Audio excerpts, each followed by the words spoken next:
Ang susunod na programa ay rated PG. Ito ay nangangailangan ng patnubay at gabay ng magulang para sa mga batang manunood.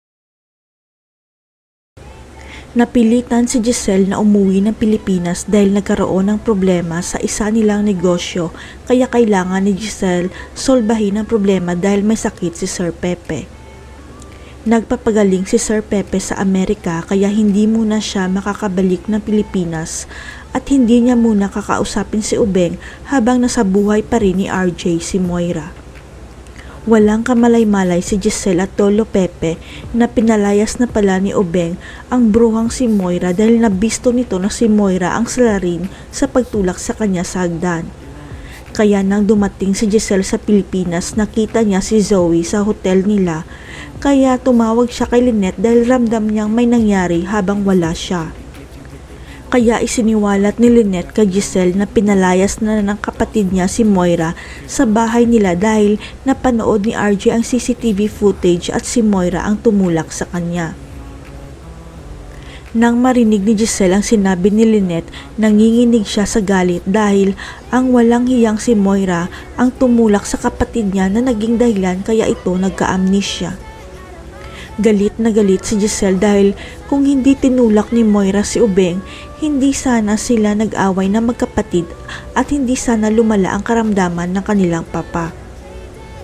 Kaya nang makita ni Giselle si Moira sa restaurant na kumakain, hindi niya napigilan ang kanyang sarili at nilampaso si Moira sa pagkain nito bilang ganti sa pagtulak kay RJ.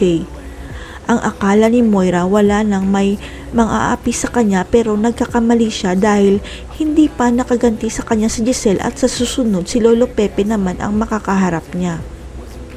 Pagkatapos makaganti ni Giselle kay Moira, tumungo siya kay Ubeng dahil gusto niyang malaman ang susunod na hakbang ng kapatid niya ngayong wala na si Moira sa buhay nila. Ang nais ni Giselle na ituloy ni Ubeng ang pagsampa ng kaso kay Moira para mabulok ito sa kulungan, kaya lang si Zoe ang dahilan ni RJ kaya hindi pa ito nagsasampa ng kaso.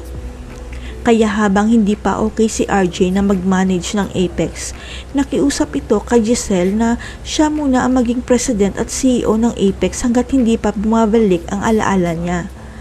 Kaya tatanggapin ni Giselle ang offer ni Ubeng para maipamukha kay Moira na siya na ang bagong reyna ng Apex Hospital at wala ng karapatan si Moira sa ospital nila.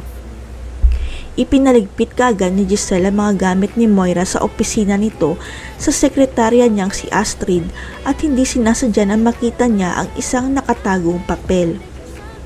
Gusot na ang papel na nakita ni Astrid kaya nagtaka siya kung bakit nakatago ito sa mga gamit ni Moira at laking gulat niya nang buksan ang papel dahil DNA test result ito.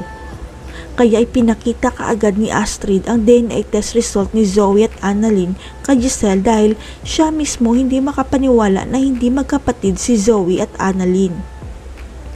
Kaya nang mabasa ni Giselle ang DNA test result, biglang gumuho ang kanyang mundo sapagkat hindi niya pala tunay na pamangkin si Zoe kundi si Annalyn lang. Si Giselle kaya ang makakabisto na hindi tunay na anak ni Ubeng si Zoe. Itutuloy na kaya ni RJ ang pagsampa ng kaso kay Moira dahil hindi niya anak si Zoe?